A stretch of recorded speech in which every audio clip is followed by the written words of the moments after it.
Hi, everybody. I'm Brian. And I am Joey. Folks, this is episode 283 of Mid-Atlantic Gravel, Travel, and Dirt. If you're new here, this is a podcast where we talk about gravel bikes, adventure biking, bikepacking, bike camping, and just playing bikes. Joey, how are you doing today? I'm on our Discord channel right now, checking in. Doing great. I've actually had a busy, I wouldn't say busy. Went on my morning walk. I had some work at a meeting before this where I had to leave you outside for a little bit because I have this thing about locking my... Told you. So basically, when I'm on the third floor, because you can't hear down here and I don't have a chirp, I don't know why I lock the door. It's just wise to do. I should have put a comma. I don't know why, comma, I lock the door. I know why I lock the door. You should lock the door. You should lock the door. I don't know. I don't really care about my doorbell. I can sleep with my... Not to broadcast that to the public. Joey's house is pretty much always open, folks, if you're wanting to. Could give you the keypad. Stop by. The code. Give it to me right now. Yeah, sure.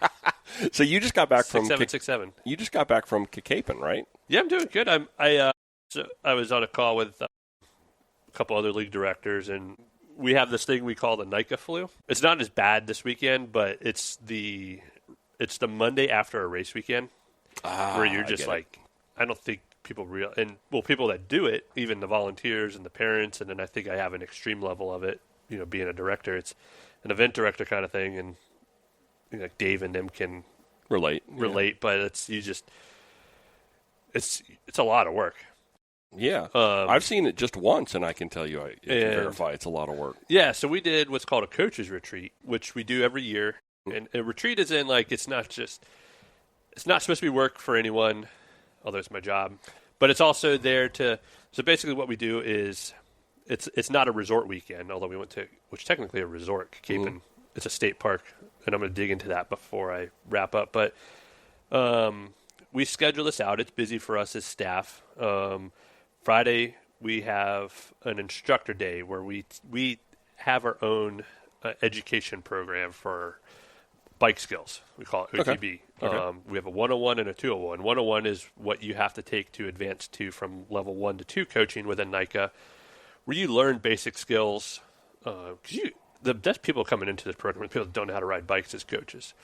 Okay. Not saying that's not the best way to say it. Well, not how to ride a mountain bike, like from that perspective. Well, with anything like law enforcement academy, law enforcement people, FBI, they don't want people that have criminal justice degrees. They want to teach you that.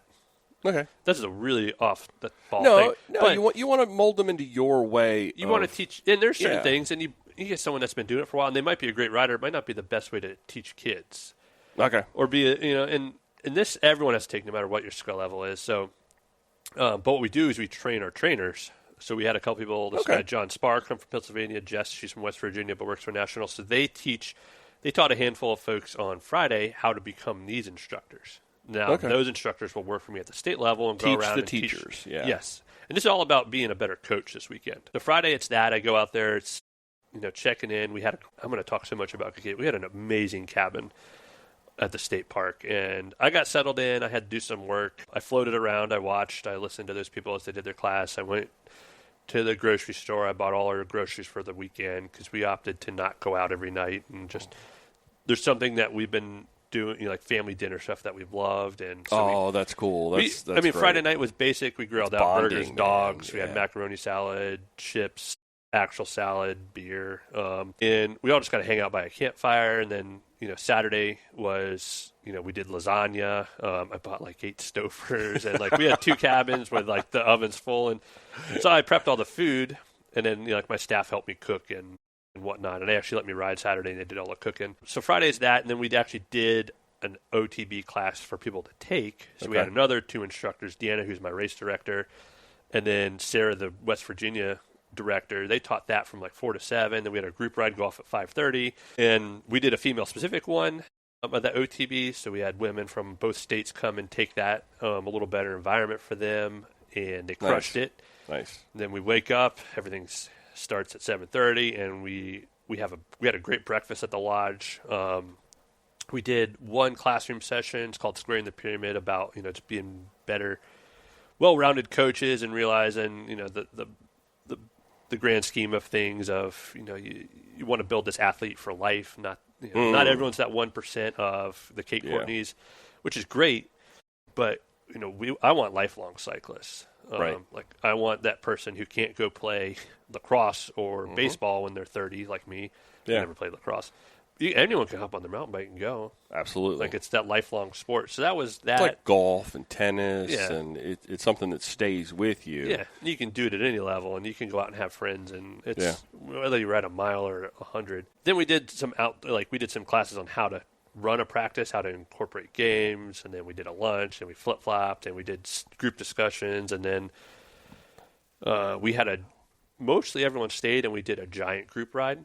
We split it up into like party pace, mild, medium, and spicy. The caveat with Kikapin is you're going to climb. Okay. You're at the base of the mountain, and it's some of the best trails, within driving distance up here. Now, how many people for the weekend? So Saturday we probably had about 120. Wow, so it's a lot of people. So, and it's just like I said, as a staff person, I think everyone thinks my job is I go out and play bikes, and I do. But like, I'm on the clock from when I leave Friday to when I got home late Sunday. Yeah, like everything I do is working focused on that. Yeah. But it is fun. It's enjoyable. There's not say way worse things, because it was great. Like it's one of the best things I could do, and it was just fun, and everyone was so positive, and everyone had fun. And this was a no kids weekend. Correct. Right. Yeah. This was just all the teachers and the coaches and the staff and from that perspective. And I wasn't going to ride much. I did bring my bike, and they did let me go. I say they let me. Like, I could have just done it, but I wanted to get back and have food ready. But we had a few staff stay back, and I went out. I did the party pace ride. We just did a loop. So they have this loop called Rock and Roll, which basically built for the West Virginia NICA League to race. Okay. But those West Virginia kids are built differently, because that is a fun, but it can be technical. It's a good bit of climbing, switchbacks, rocks, rock gardens, descents that are tight. So I just did one loop of that, which I rode a few years ago. That was my first Maryland event. We did a mini session. I did my OTB out there. No one knew who I was in 2024 in the summer. So the full circle of being back in that pavilion area at the base of the mountain was cool this weekend. That's awesome. The ride was great. I got back, we hung out, and that's the thing about family dinners. Everyone could roll in because they were doing different rides. We could shower, we could hang out, we started a fire, sat at a big old table, and then Sunday was wake up. Sunday was more focused on three things. So not everyone stayed, and people came out just for Sunday. And we didn't provide lodging, but I'll get to lodging real quick because it was so cheap. Sunday we had breakfast at 7:30, 8 o'clock again, and then either you took a first aid class. We had NICA First Aid, which is a 9-hour course with CPR included, which you need to level up to the third level. It's a lot about safety and education. Yeah. So we ran First Aid 2 days, and we have an instructor who's certified for that. She's a paramedic. Okay. So she ran that both days. Sunday was First Aid. Then people came and took the OTBs that actually needed it. And the new instructors taught it. Okay. And that's like a 4 or 5 hour class. So the whole cycle was in that. It's great. That's and then awesome. We did what's called a TTC class, and we have my friend Zach Adams. He's a professional trail builder by day, Appalachian Dirt, and he's built half of Kikapin. He's got a trail named MF Big Bear. He's built trails all over. He just built a new trail at Rocky Gap, but he's also on the West Virginia staff. So he ran how to run a TTC program, which is our Teen Trail Corps. Didn't I do an interview with Zach? I think we talked about that. Race. Yeah. And Zach's got his hands in everything. I think he did the Fat Bike series. He's shop-wise, trail-wise. Like, he's everywhere, and he's awesome. He's great. I relate to him. We're similar in age. He's got this cool profession building trails. I get kids on the trails. Synergy, baby. He ran a whole, 3-hour classroom from, how to put a drainage in on a trail to how to work with the state government for trails and, how to advocate.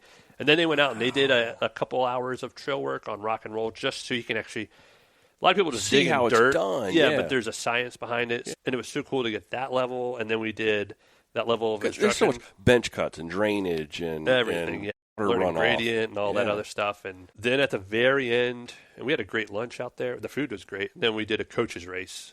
And then everyone kind of left. So it was like a mile time trial up the NICA course. You cut it a little bit short. And then and that wrapped it up. But – man, West Virginia, and I've already been out there, and everyone has seen the advertising that West Virginia is doing for tourism in the state, outdoor tourism, and they just got the biggest grant in state history of mega grants is going to Kikapin for more trail work, and Zach will be building more trails, and Andrew from Greenstone will be building trails, and I think they both are working on their own projects out there. Right. And the lodge is like a real lodge. but it's affordable on top. As you pull in, it's kind of on the side of the hill. Now, when you say lodge, it's like a hotel. Okay. But it's a very nice hotel. Okay. Do you rent rooms or do you rent the whole space? So they have multiple things. You rent rooms there. Okay. I think they have bigger sections. I don't know too much about what's inside the lodge. Okay. But it's very affordable. It's very new. It's clean. There's a golf course you look out over to. Then the mountains up here and everything you can access. You can leave your car there all day and go to the trails. So many trails. There's pickleball. There's pool. There's basketball. There's tons of pavilions, picnic areas. It's about a 4.5 mile climb up. The only gravel road I really know is the 4.5 miles to the top of the mountain. That's gravel. So if gravel is your only thing, it might not be the best place, but man, to go for the weekend. So we rented an 8-person, just their basic cabin, and there was a bougie cabin you could rent for like $50 more a night. That was like really well furnished. But the looks were deceiving. You see this building on the outside, and it was decent, but I'm like 8 people. You walk in, it's a huge living room with a big family table, a fireplace, like nice couches. You go in the bedrooms. There's double bed. Or our room had 2 just regular beds. There's rooms with double. It slept 7. Well, it slept 8 if you had a couple couples. Okay, but that's always you had a fully furnished kitchen. You had a gorgeous bathroom. Nothing was gross about it. Yeah, it was under $200 a night for 8 of us. Wow. We had a grill. We had a fire pit. They provided the firewood. What more do you need? I was like, man, that is so. And it was such a nice cabin, and it had the bedding. Like they have room service that comes out, or the cleaners. I did tell everyone, like I brought a sleeping bag. We've been gypped before at Airbnbs. And you show up and there's no sheets. And our Mickle season last year, and then there's no towels or anything. Everything was provided. Yeah. We did bring our own stuff on the off chance. We did all our own cooking. I was worried. I didn't see the cabin before I bought food. I bought plates and silverware and stuff. There's plates, there's silverware, there's cups. Like it's meant to host you the whole weekend. To be there. And it was so affordable. And I didn't need to get in my car if I didn't want. I could ride over the half a mile to the trailhead, to the picnic area. You could go on some of the best riding you're going to find. Nice. And it was such a great... That sounds like it was a Everyone huge success. had so much fun. It wasn't just classroom session after classroom session. Last year we did it up at CCBC, which is the Community College of Baltimore County, which is a beautiful campus. But we had a lot of classroom sessions, and it's just... Very, and then, academic feel to it as opposed to experiential. And they learn more by doing it this way last year. And then last year we did it 2 days, where Sunday was first aid, OTB, and TTC, the trail work, but it wasn't the same. Yeah. But having both leagues there and both resources, and that's just awesome. So much fun, and having the fires and everyone get together, and it was special. That it's under 2 hours from Baltimore City. Okay. It's in that weird part of West Virginia that's like kind of in 3 states. Yeah. Berkeley Springs. I'll be honest with you. It feels like West Virginia and Virginia outdo Maryland on their state They should parks. combine those 2 states.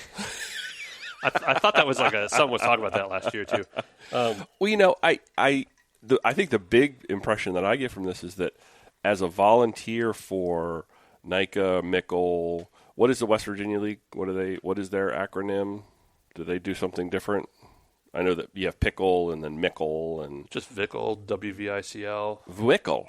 Delaware's the Delaware. They don't say it. I don't want to say that. Delaware Mountain Bike League or something. I don't know. I get the competition is the Mickles, because there's Mississippi, Montana, Missouri, Maryland. And they all go by Mickle? Well, it's just abbreviated. I know, but I mean, it feels like there would be some. But anyway, either way, what were you going to say? Yeah. Either way, as an adult, this sounds like not only an opportunity to give back to kids or to help your own kids, but also to have a really great time. Yeah. And that's really cool. That combines a lot of things together into a great formula. And it was just teaching everyone how to be better coaches. They're just motivated by each other, and you have the experience from everyone. So someone has a situation that's popped up, they can talk about it. It's cool. It's good. I went on a couple of adventures since our last episode. You did. I went caught up on those. I went over in Carrie and I went over and rode Dahlgren. Didn't do quite the whole thing. Started just short. What day did you do that? Saturday. Did you run into the Sheets ride?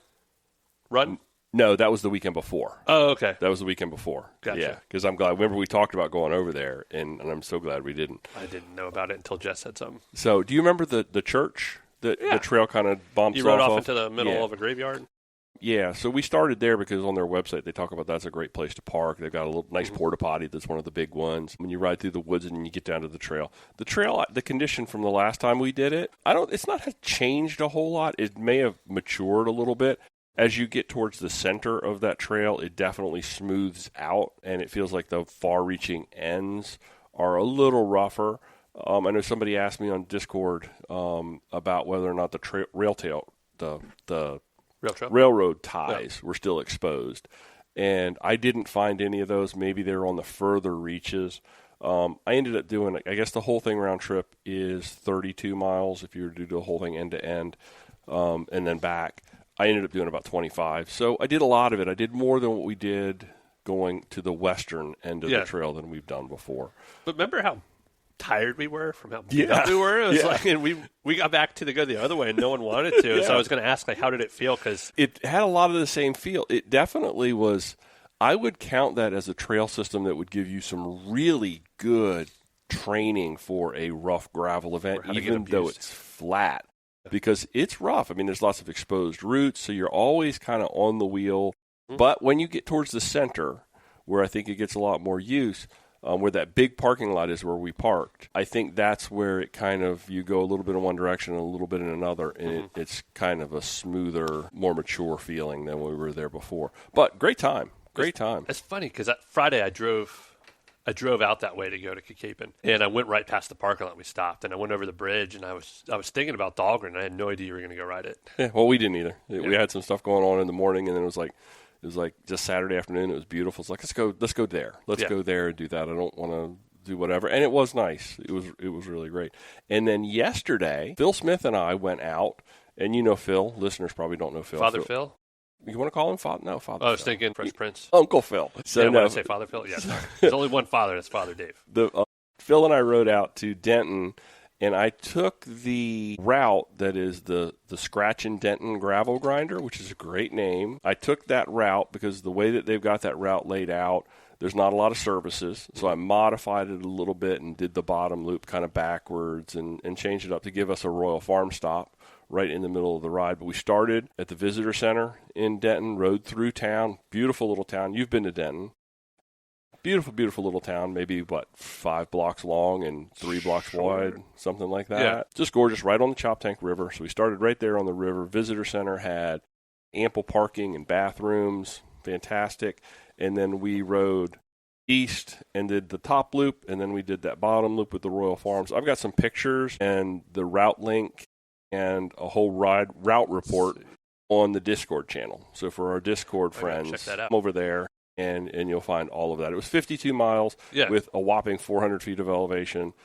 There was like hard packed dirt / gravel, and then I think they have just scraped those roads. They had just kind of resurfaced them. I was going to ask because a lot of the ones I used to do were like farm road connectors.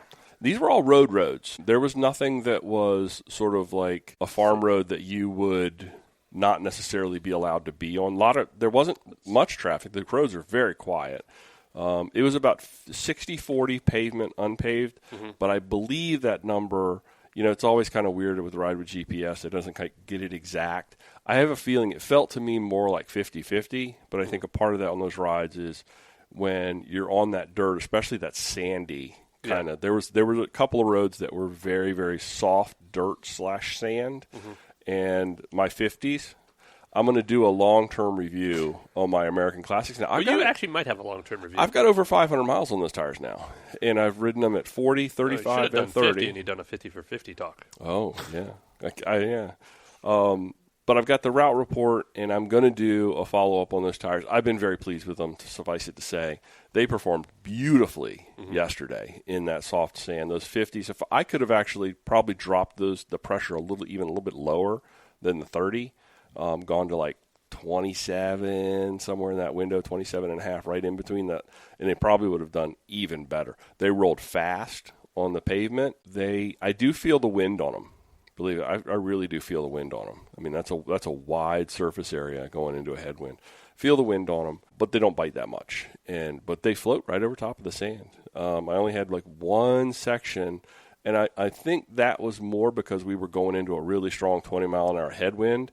So I was fighting the headwind and fighting the sand. that the bike really didn't want to go. And I remember trying to get back on the bike after it started, and every time I'd step down the tire, would just go whoop, whoop, whoop. I couldn't get any purchase until I kept moving forward till eventually there was a spot. So great route. We're going to talk some more about that scratch and dent and gravel grinder. Hope to have the organizers on here to talk about that. But hidden gem over there, friend. Yeah. I know you've ridden those roads when you lived over in Easton. I was going to say, because my turnaround point, and I just looked, they're closed. Back when I drank alcohol, there was a place called 404 Tap House. Yeah. That I always went mid-ride. Yeah. There was like the one photo I said, we just wanted to ride to the Delaware border. We just rode to that border and back. There were a couple of spots on their route where they had dipped over into Delaware and then came back through, which was kind of cool because you get the welcome to Maryland signs. Yeah. I cut a lot of that out. Some of it seemed like it was extra mileage, and so I shaped it a little bit differently. Yeah. And it really did work well having that Royal Farms stop. I think it was at about 23 miles on a 52-mile ride, so you could repack your water bottles. It was lunchtime, so I actually had a couple of nice chicken tenders and some Royal Farms. Fish? Nope, no fried fish. Royal Farms coleslaw, and I was good to go. It felt great yesterday. I felt absolutely fantastic yesterday on the bike. It was a great day. I was so excited headed over after looking, because I'm meticulous with routes. When I modify a route or build a route like that, I'm on Google Maps looking at all the intersections, which the biggest thing I wanted to make sure was that they were all open roads, because sometimes those events, they can make a special exception with a farmer or with this, that, or the other. We're going to cut through on your farm road, and they're like, okay, for this day. So I wanted to make sure there wasn't any of that, and there wasn't. It was all open roads, road signs. No cornfield cut through? No cornfield cut-throughs. So yeah, that used to be – that was when I was prepping for Dirty Kansas, so longer rides. I mean, it was about a 60-miler round trip to go to Denton and back. I mean, it's the Eastern Shore. All the roads were so quiet and pretty.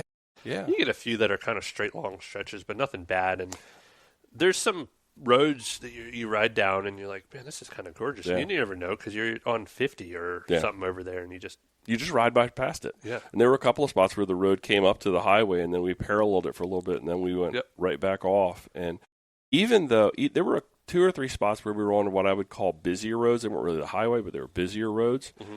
And even on those roads, we had shoulders.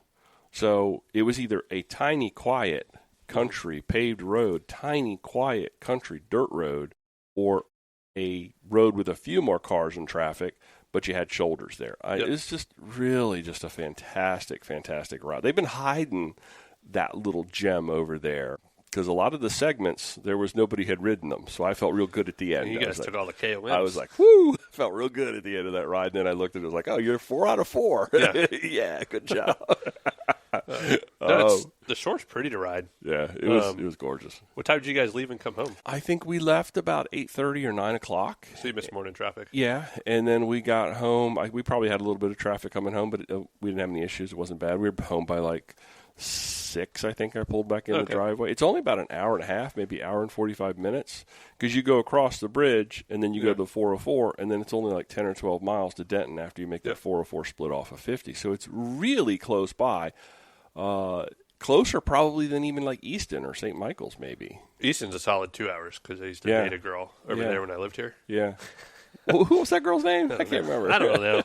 But I knew it was like almost 2 hours door to door to the south part of Easton, which adds up. Very, very reachable. And starting on the west side of town, you're not, crossing through. But the one thing that the visitor center does close their gates at like dusk, so be back before dark. That's kind of the big thing, and it didn't feel like there was a vibe. I talked to the guy in the visitor center. Didn't feel like there was a vibe where somebody would be like, "Oh, look, there's a car here. We're going to lock them in." It was more like we just don't want some crazy stuff going on down here, and it was almost like the local police patrolled it, and if they saw a car in there, I'm betting they wouldn't lock the gate, because they're going to be the ones that get the phone call that says, go and let somebody out. So last week, we promised to talk about new bikes. Thousands of dollars. Is the lottery big right now? No, I'm just kidding. Oh, because I always get on it when it's It was big. on the Discord channel. What? I just want to throw you through a loop there, because you were on a roll. No, we talked about a ton of new bikes coming out. Yeah. And we're going to deep dive. What we're going to do is we're going to hit the surface. We're going to dabble of a lot of bikes. Is that like a good Yeah. a good, because you've looked at the show notes that I have. Not really. And I like to be surprised. I am very proud of my show notes this week. I did a very thorough job. In-depth. You should just put these show notes on the Discord channel. That would be it. Actually, you know what? I ought to do that. Yeah. I really ought to do it. I'm going to put these show notes on the Discord channel to show people exactly what we go through. We didn't start the podcast by saying that we are supported by our Discord friends. Yeah. So appreciate everyone that's on there right now. Yeah. We're going to get, I think we have 33 people in there right now, 33 users. I made a post last night about my West Virginia trip. I saw that. There's a lot of good stuff going on There's a lot of good stuff going on in there. And it only gets better the more people to build up that just the conversations and all. I saw there was some buy-sell trade conversations going on, too. Oh, yeah, I got to look for a Wahoo computer. Yeah. Okay, so first bike we're going to look at, the Trek Checkout. This is a 2020. Trek-out is what I call it. Checkout. 2026 release. It is a full suspension gravel bike. I still am unclear whether this would be considered a race bike or a bike packing bike. I think the lines have blurred considerably between those two disciplines. It used to be very clear, that it was a gravel event / rates / go out for a day and go fast gravel bike versus a bike packing bike. But those lines have kind of blurred. This bike is full suspension, front suspension, rear suspension. Interesting little way that they've done that rear suspension to still give you plenty of room in the triangle. What do you think of the color scheme that they've got on that? It seems like they've only got one way. Yeah, I like it. It definitely, what that bike is. Oh, yeah, if you it's saw cool. it. Yeah.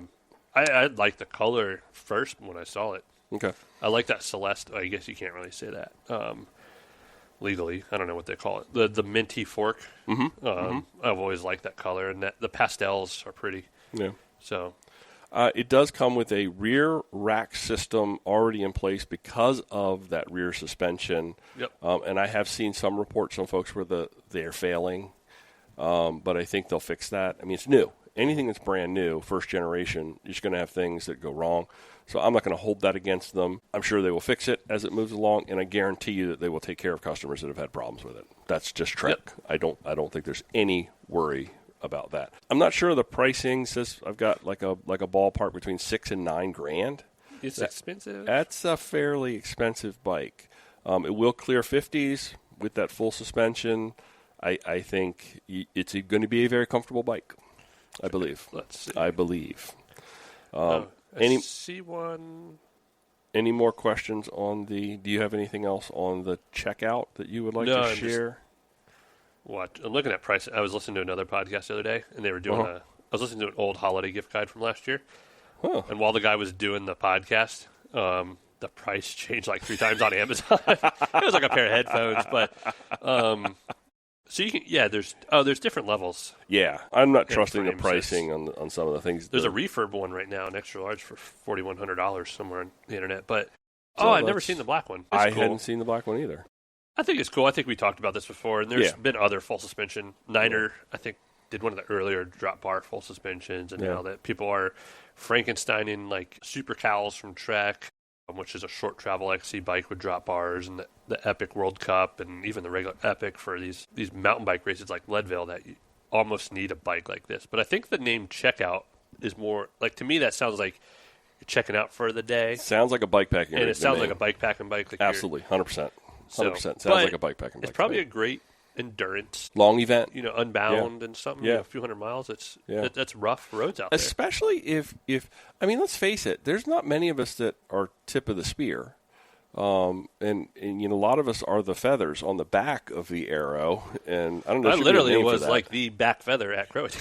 And I had no problem with you that. were the notch, baby. You weren't even a feather. You were, well, I don't even know what they call those. I'm not even fletching. I think that's what they call them. You were the notch. Rouge because I never finished. But I was. A lot of people didn't finish. Yeah. Well, if didn't finish, I hate that with Croatan.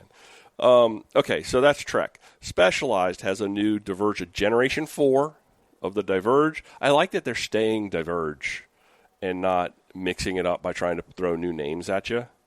I kind of like. I appreciate. Specialized does a good job at that. I that. appreciate that. But it's like the we're on the SL8 tarmac. Yeah, yeah. So they'll have like the SL12. They might at that point in time much. Yeah. There might be a Diverge 8 at some point. Because Diverge has changed drastically from the early first generations of the Diverge. This has obviously got Future Shock. It is sort of positioned as a do-it-all gravel bike. I think you could strap bags on this. Yep. You could very easily take off with it on a bikepacking weekend without any issues, without any problems. It's got all of the mounts that you would need to do all of that fun stuff, but I think you could also strip all of that away and take it out and do a race on it.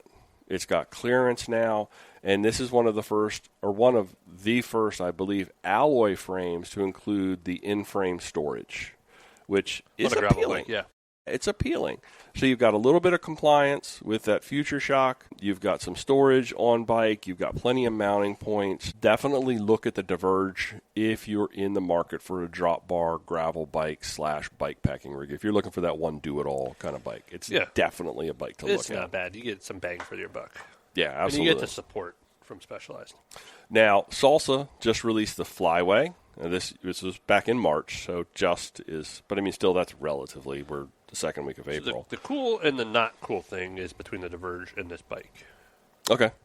So the 5th generation flagship for Salsa's racing kind of gravel racer, this replaces the Warbird. They say they've got an updated vibration reduction system with 20% more compliance in the frame. Okay, right. A light mountain bike style geometry, clearance for fees, and relatively affordable entry point, I'm assuming with the alloy at the GRX 6, it's $3,500. So I kind of like what they've done with that. And then obviously it goes all the way up to $12,000. What are your thoughts on Flyway? My one thing where I was like I don't know what I just called it, the pro and the con between the two is I don't know what other models in this line are, but it's the fully integrated cockpit where the Diverge doesn't have that. Let's talk about that for a second. So running those cables through the headset, that's really what we're talking about here. Yeah. Right?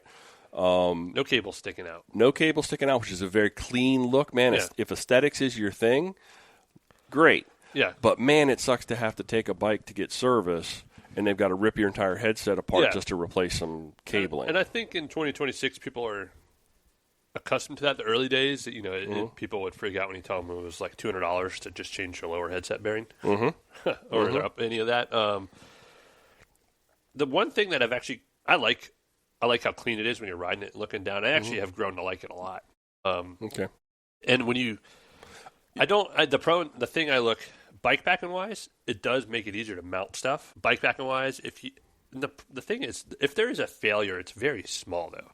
So if you do have an issue, it is a bigger issue. But with everything being electronic shifting and only having the brake cables going through, I don't think it's as bad as I used to think it was. It's a major thing. Yeah, and there's certain people that will.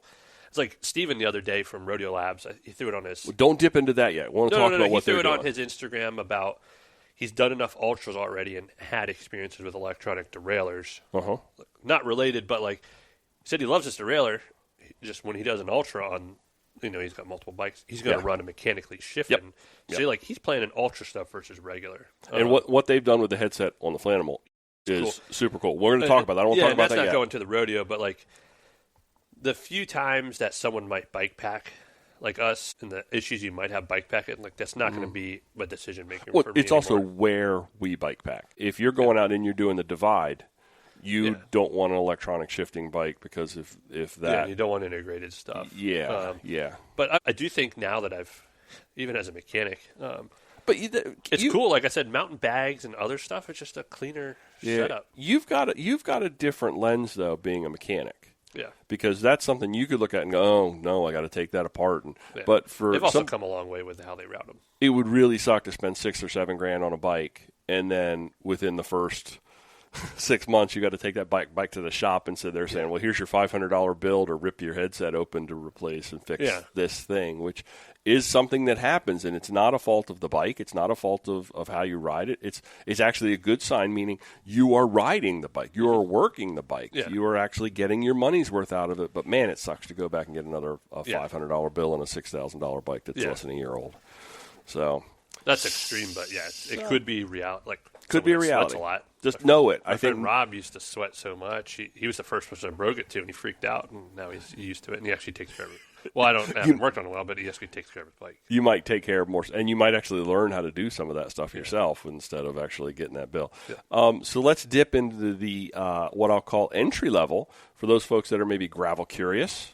They're road folks that are like, hey, I see what's going on here, and I think I'd like to try that out. REI has done a lot with their ADV 2.1. It is totally refreshed for this year. It is very budget conscious. A 1x10 micro shift sword drivetrain, priced at only $1,500. It looks like a proper gravel bike. Yeah. It does to me. It looks like a proper gravel bike. It's not that like weird kind of like in between thing that they've done at REI you've seen from them in the past. I'm kind of liking and I'm digging what they've done here. One bike, speaking of budget conscious, that I didn't add on this list, and we probably should at some point dip into what Walmart is doing with Ozark Trail. Oh, yeah. Fully upgradable. I mean, it doesn't come out of that box, but it's a $300 bike that you can actually upgrade as opposed to your typical big box store bike that is made to go 400 miles and then fall apart and then you just go buy another one. Yeah. This is a serviceable, upgradable, decent entry-level bike for those folks that are gravel curious. And it would get you out there, and it would get you on the trail, and it would get you bike packing, it would get you doing gravel rides, it would get you on gravel events and races if you wanted to, get you to all those places. So I'm a fan of what Walmart is doing. Well, they do have Bentonville yeah. going for them. And it was a matter of time before they started doing a little bit more work on the bikes. So Rodeo Labs, the Trail Donkey. I want to talk about Trail Donkey before we get to Flanimal. Which Trail Donkey? To 4.2. New for 2026. Yep. New lockjaw sliding dropout system. UDH compatible. It is a do-it-all racing adventure frame. Internal storage as well. Clearance for 702.25.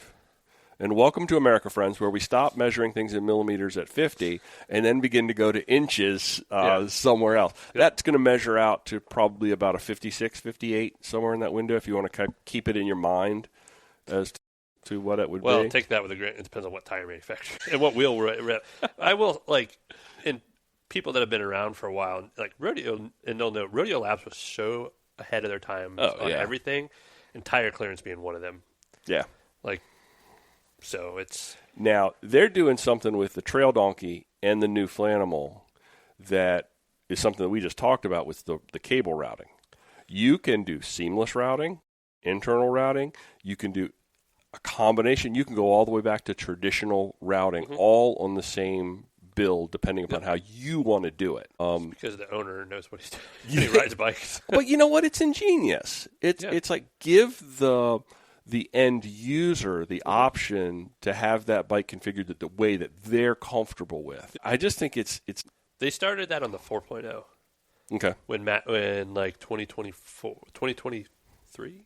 Well, I think they're way ahead of their time. It's new on the Flanimal though. New on it came out on the Thai Flanimal. Right. Too, but it's new on the new Flanimal that just came out. Yeah. But what year did they were at Philly Bike Expo? Was that 2023? 2022? It came out in the 4.0, and it was way ahead of their time having the option. But I think, which is great, you're seeing such the big move to that aero cockpit and all that internal routing all the way through the headset. Whereas again, he was ahead of his time and saw that trend coming. Now it's everywhere, and he's giving you the option to say, yeah, it's everywhere, but you know what? Do it your way. Yeah, you're not stuck with the way that so much that bike is do it your way. Yeah, exactly. There's a good episode. Might have been a year ago where he talks. Steven on the Rodeo Labs podcast dives into what it's like to own a bike company, and like when he was designing the 4.0, him and like a lot of this is Drew. Like they have such a good team, and Cade was on that, and Drew that we rode with. He's the big But what was I going to say? He was in the conundrum back on the 4.0 of transmission coming out in UDH. Mm-hmm. And they were already fully committed, and like because they don't like some branches. A lot of people don't get updates from like what the industry is going to shift to. So there's a great discussion on that. So after that, because he was probably losing sales because people couldn't run the new group sets. Yeah. Came this 4.2. Yeah, and the thing is that the bike industry is not very good at forecasting. No. That's a very, very Neither is a difficult weatherman. thing to do, and Weather people, yeah, weather woman. and whether they have to follow the innovator or if the big brands kind of drive the innovation still, I think remains to be seen. Yeah. But I definitely think with this, the cable routing, and that's like I said, let's go ahead and dive into the Flanimal 6.0. Oh, yeah. Available in steel and titanium. Optimized. They have completely, and I've got a graphic here that you can look at, they have completely changed the geometry. With the integrated. It's wild. When you look at that graphic, and folks on YouTube, I'm going to try to actually throw this graphic up there as well, so when you're looking at this, when we're talking about this, what do you see there that really changes the way this bike is going to ride?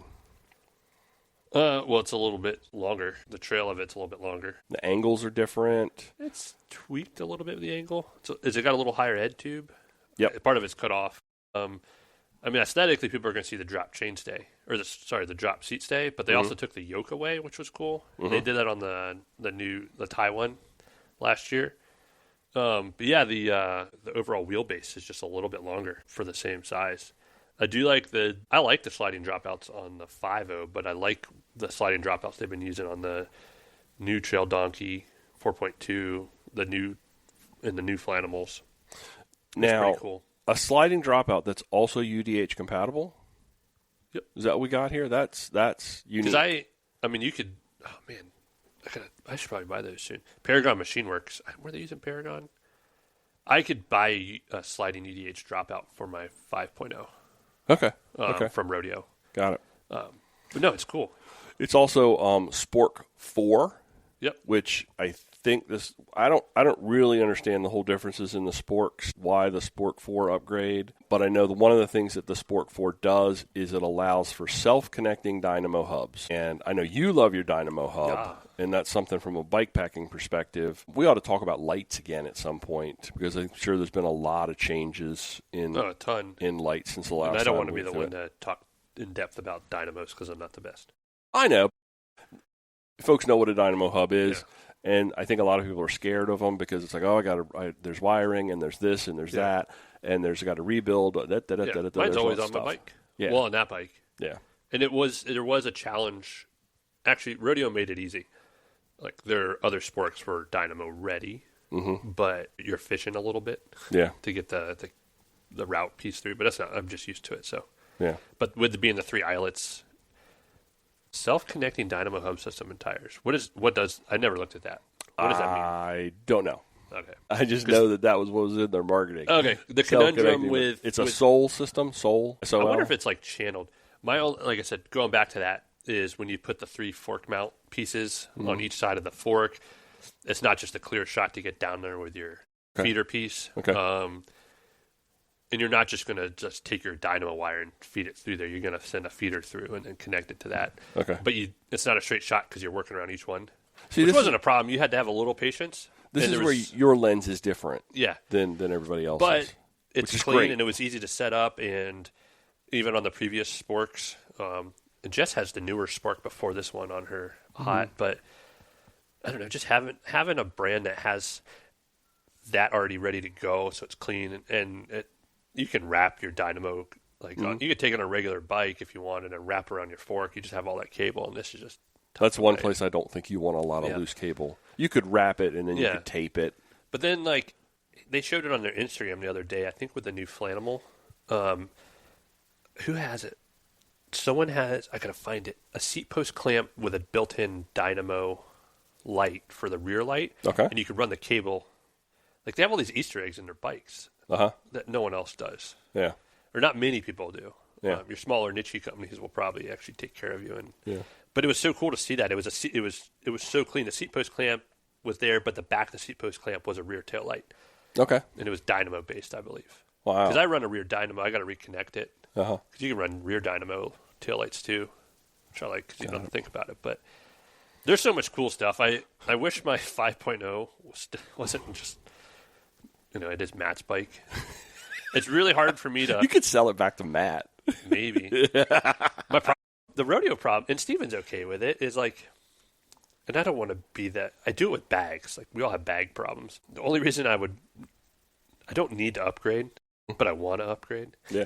Because, like, my other one is still so perfect. That's music to Steven's ears, though, right there. Yeah, it's like, and Steven's never gave anyone any shade. Like, I didn't buy my rodeo from rodeo, but Steven is so good on the reduce, reuse. Like, I got a recycle rodeo. They run a bike company the way a bike company should be run. And sorry, that's just the fact. No, I did sell a good chunk of rodeos for Rodeo Labs, but you sold a lot of Flanimals. I wish I could have done more, but I left the store because we had some momentum going. And I think once people realized how cool it was, but then I would have at the same time Hot was starting to come into place. I would have had a couple cool niche brands in the shop. I don't know. I don't think people have heard me talk about my love for rodeo on here, so maybe they can hear it. They've never heard you say anything about nothing about rodeo. Well, I do. I said it just a minute ago, but I think it is a bike company that's run the way a bike company should be run in today's market, in today's climate, in today's world. So just innovation and forward thinking, and the fact that Steven is a writer first and foremost. Yeah. Because he writes for Bikepacking a lot, bikepacking.com. See what I did there? Yeah, I did. He's a writer and a writer. He's a writer and a writer. There's a lot of great stuff, and I think we got one or two more bikes left. But he did a great report on Bikepacking. He did a write-up. Like, he's been testing his bike for a while. Yeah. And he always, like, his own paint schemes are always similar and so cool. Yeah. Like, I want Steven's bike. He has that bike. I don't know. You want to sell a bike. Joey wants to buy your bike. It's a cool bike. It's just, I'm in the conundrum that I already have the 5.0, and it's so perfect. Yeah. I gotcha. So, yeah. So, looking at Kona, the Ouroboros. Also a favorite brand of mine. That is a gravel platform that's been trail-inspired, designed around a suspension-corrected carbon frame. It comes stock with a rigid fork, but it is ready for a 40 mil travel fork to be put onto that front end. 180 millimeter brake rotors out of the box, so better stopping power on loaded descents, tons of tire clearance up to 2.5. I had never really looked at this bike that much until I started looking at the Unity for this, because we're going to talk about the Unity next. That is a proper machine right there. It's a fun fact. I think I saw this in 2022. The Ouroboros? Maybe early 20, late 21, early 22. Kona went through their stuff a little bit after that. And at first I was like, what the heck? But then nothing happened for a couple of years. And now it's came out a year or so ago. I mean, it's a lot like, how that with the front suspension, the geometry being ready for it, it's like what I found with my Otto. When I bought my Otto, I wasn't even ever thinking about front suspension. Yeah. But now I am thinking about front suspension, and it is so pleasant when you say, oh, it's ready for that. I don't have to do a whole lot. And this is in that same vein. Like, this reminds me a lot of the Libre with suspension. It's a little different. Okay. I would always take my Libre back from Andrew if he ever wanted to sell it back.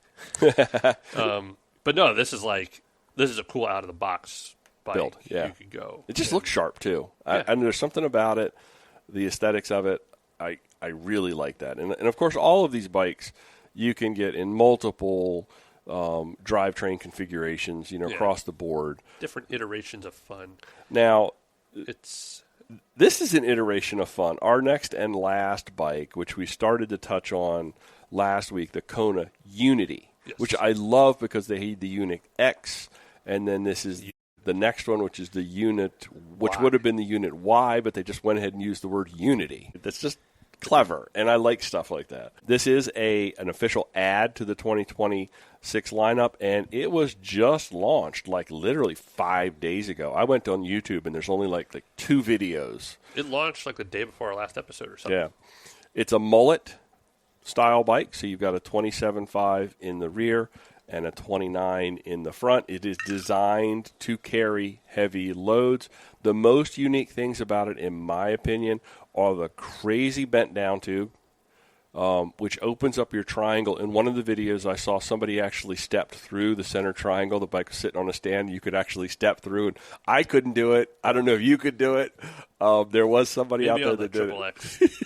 Double extra large, triple extra large. It's weird. You're going to have to get a look at a picture of it. The down tube comes down, and then it it curves and it bends back into the bottom bracket, and it creates a whole tremendous amount of space. And I believe they also have mounts inside the frame, and I believe Revelate might make a bag that will fit this, that uses those mounts, so you don't have to have straps, you don't have to have cords. It is going to mount directly to the frame and carry a lot of cargo in a space where the cargo is best carried, in my opinion, inside the frame and low. The mullet thing, I think that's all wrapped around a rear wheel that is going to be lighter, that is going to possibly be stronger. A 27.5 is going to be stronger wheel than a 29 at a lighter weight. Massive tire clearance. They go up to, I believe, 3-inch tire clearance, which is in millimeters, it's a lot. That's the official language for that. Mm-hmm. Another interesting thing that they've done is a front rack that is bolted directly to the frame's head tube. So you don't have the steering issues that you have, and you don't get that wobble, because when you attach gear either to the bars or to the forks, if you don't have the right weight distribution, you're going to get wobble. You're turning that weight with the bike, whereas opposed a front tube that is mounted and bolted to the actual frame never shifts and never changes. So that center line, that weight stays fixed. Trek had a hardtail with a fixed front rack, I thought. They did that 820, I think, but I'm not sure. The 820 or the 1120. I just remember seeing it like in the Mahalo My Dude bikepacking videos. Yeah, it was the orange. And there's been a couple of people. It's on their fat bike like it, but it's not like this. There's been a couple of like folks that have launched racks that attach differently, that attach more to the fixed points of the front end. And we're talking specifically about front racks that attach more to the frame as opposed to any of those pivot points. It is trippy because they had the Specialized Como had the fixed rack on the frame, and you turn your wheel and the first time you ride it, it's a little odd, but it's so smart. They've also stuck with tried and true 11-speed mechanical Shimano 203 millimeter brake rotors. Going to stop this thing loaded on steep descents. And this is the best part. I love the price point, $2,700. That is remember for a while I was talking about getting a Unit X and building it up as mechanical for a straight bike packing kind of divide rig. This right here, in my opinion. That's the divide rig. Is that animal. For your average Joe. Yes, 100%. 100%. The only issue I have is it's so specialized. It's so unique in that I don't think a lot of shops are going to go, give me a full range size of Unities to put on the floor. Hush Money has one in stock. Do they? Okay. Well, your special bike shops are going to do it. Your local bike shop down the street is probably not going to have a Kona Unity in a full range of sizes. Yeah. And I think this is a bike with the geometry, with the mullet wheels, with the fixed frame. I think I'd have to ride it before I'd pull the trigger on it. Go up to Hush Money. Yeah. You're probably going to find it in a medium or large anywhere, which is good for us standard height. Yeah. Probably a large. Yeah. But what an interesting frame. Can't get over looking at it and thinking, is it broke? It's cool. Yeah, I would say.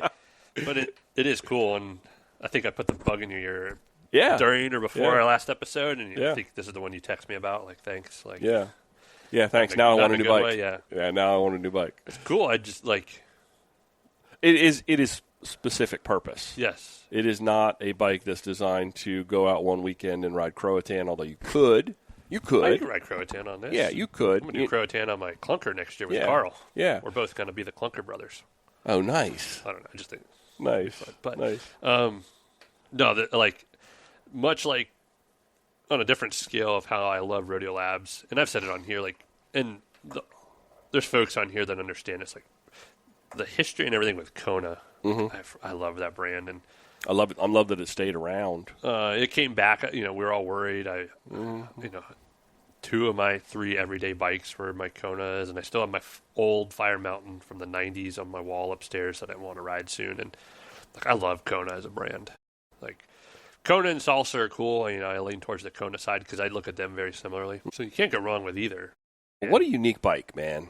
What a Purpose-driven. So to break it down, the bikes that we looked at, if we were to look at the gravel and race performance kind of things, you're looking at the Flyaway, the Diverge, and maybe the Trail Donkey. You look at the full suspension with the Kona Ouroboros, not Kona Boros, but it's not full suspension. Kona Boros. The Trek Checkout. And there's other full suspension gravel bikes that we really didn't dive into. And then really that bike packing mentality, that Kona Unity. And then I also want to note that the new 2026 Otso Warrican, which is my bike of choice. I love my Warrican, and I've got a long-term review of those American Classic 50s. They have gone away with the tuning chips, and now it is a UDH dropout. That's right.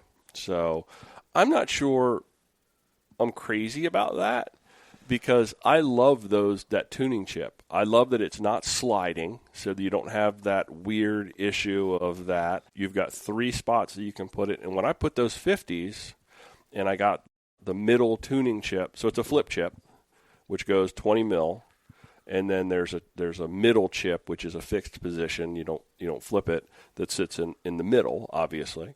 And when I put those 50s on, they're too big for the short configuration. The long configuration is great when you're riding loaded, but it seemed like it was too much for every day. But when I got that middle chip, it really, really hit the sweet spot and gave me just perfect clearance for those 50s. Keeps the bike a little bit more nimble and responsive. So I got the 4F medium chip, so I just slide it. Just kidding. I don't really have a problem with the keeping it aligned. The only person I know that had sliding dropout issues was Jack on multiple bikes. He always used to have it. Yeah. He always used. And congratulations to Jack. Yeah, he got a little Jack. He got a little Jack. A little Jack showed up here just recently. His name's not Little Jack. It's Callahan. I know. We're going to call him Little Jack. He's Little going to Jack. We'll call him Little Jack. LJ. Because I just like saying Little Jack. Little Jack, yeah. That'll be his rap name. Jack's a dad. Jack is a dad. Congratulations, Jack. Yes. Yeah, fantastic. You're going to be a great dad. Haley's going to dedicating this episode to Little great Jack. Mom, yeah. You can put that on his wall when he's older. He had a podcast episode dedicated to a couple bike bums in a kitchen. Okay, so that wraps up bikes. That wraps up all of our stuff. We can dive into this or that. I'd Are you pick game? the rodeo if we were going to. Yeah. Oh, we're going to pick? Yeah, why not? I like the picking, yeah. I'm real happy with where my Warrican sits right now. I'm not interested in any changes on that, but man, having something that's got a lot more rubber to actually go do some rougher bike packing, because I'm looking at Endless Mountain. I'm looking at what we just did with Mon Forest last week. And, oh, by the way, a little precursor, David Landis is going to join us next week. And we are going to talk all about Mon Forest and Elk Rut and a whole bunch of other things. David has got a wealth of knowledge, and I'm excited to pick his brain a little bit. But, yeah, looking at some of those routes that are popping up within reach of us, I'm thinking, boy, you need some more rubber. You need some more. You need a Unity. Yeah. And I'm not so sure that's the right bike, but there's no one perfect bike, which is why you need multiple. No, you need a lot of bikes. Buy all the bikes. Financially afford it, yeah. Just buy. Remember, I used to come into the shop. I'm here to buy all the bikes. Let's buy all the bikes. All right, this or that. First one, Joey, a 13-speed wireless group set that requires software updates mid-ride, or a friction shift 1x11 that sounds like a coffee grinder that Carl is using in Alabaster Coffee, but will survive an apocalypse. I'm probably going to go the wireless. Yeah, I would too. Like, the firmware doesn't take long. I mentioned Steven mentioned that he was going to run mechanical, but that was like it's niche thing. But I don't know. I don't have any. I've never really had any issues. I forgot a battery before. I mean, I've never run into really issues other than a battery. Yeah. Which is the catalyst of the system. But now I carry spare watch batteries and I carry a spare Axis battery. Yeah. Yeah. I mean, for me, I like the idea of the mechanical when you're way off the service grid. I also never really like friction shifters. I like them on certain bikes for customers. There's no dialing it in. Yeah. I mean, my first bikes were friction. They were down tube. There was none of this like clickety-clacky. You'd never had to take your hands off your bar. Yeah. It was like you would have to take your life into your hands to reach down there. I like a nice, crisp XTR mechanical shift. Yeah. I like the electric stuff. Mechanical. I mean, wireless all the day. Yeah. This is a this or that's come flying in from GTD After Hours. Yeah. Potato pancake or pierogi. I read that on there, and I haven't given my opinions. I do like a good potato pancake. Like, there's nothing against pierogies. And I'll probably lean towards a pierogi because I love them. But You don't think about potato pancakes often, I do. and they are delicious. I think about potato pancakes all the time. I grew up on Is potato it potato pancakes. pancake or latke?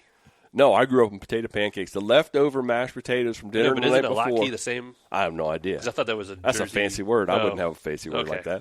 that. In fact, nobody even called it a potato pancake. That's called It a was potato just- cake. It was like these are just the potatoes that were left over Yeah. from last night that Mom fried up in a little patty, Oh, I and love you them. love A the little little salt. crispy edge. And I'm a potato pancake guy.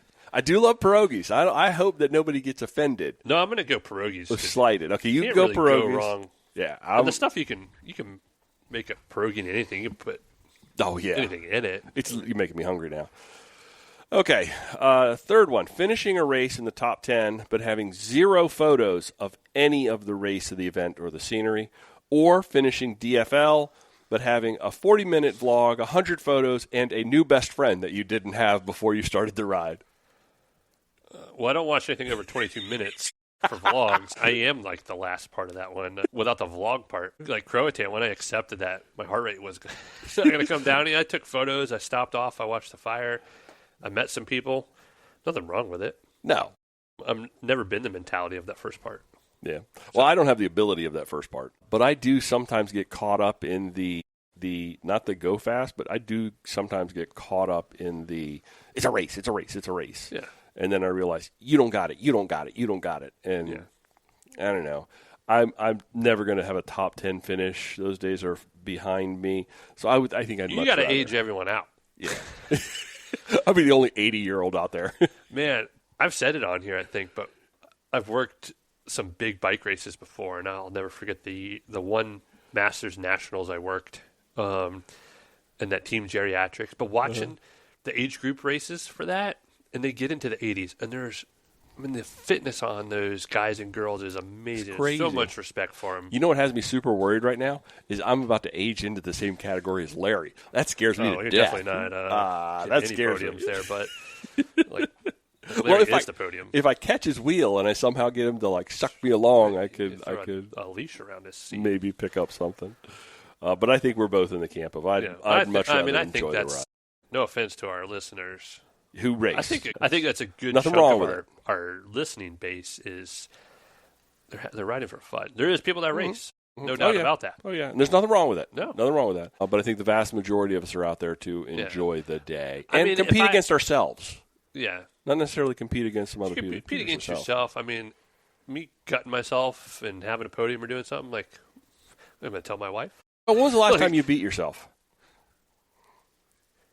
Like on a ride? Well, no, this conundrum pops up all the time. Depending on, like I'm not going to punch myself in the face, but I'm never going to come close to my Strava times from a long time ago when I was in really good road fitness. Like all my No. road segments? Yeah. God, no. I'm like, man, I was top 10 on Rousby Hall for a while. Like I had like a top 5 on Millbridge. Like never going to break the top 100 anymore. Yeah. So like there's days I'll push myself, but I'm never going to PR anything in Southern Maryland. Yeah.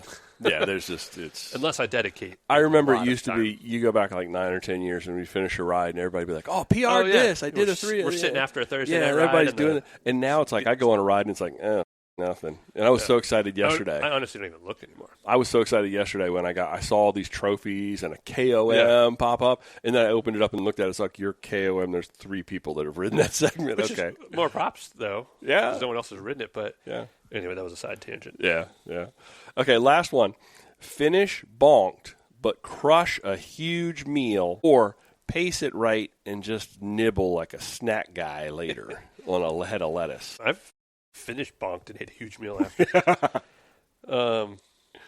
But now I tend to just snack right during the ride. I'm trying to dial my on-bike nutrition in. I'm trying to not finish a ride totally drained. Yeah. And that's hard to do.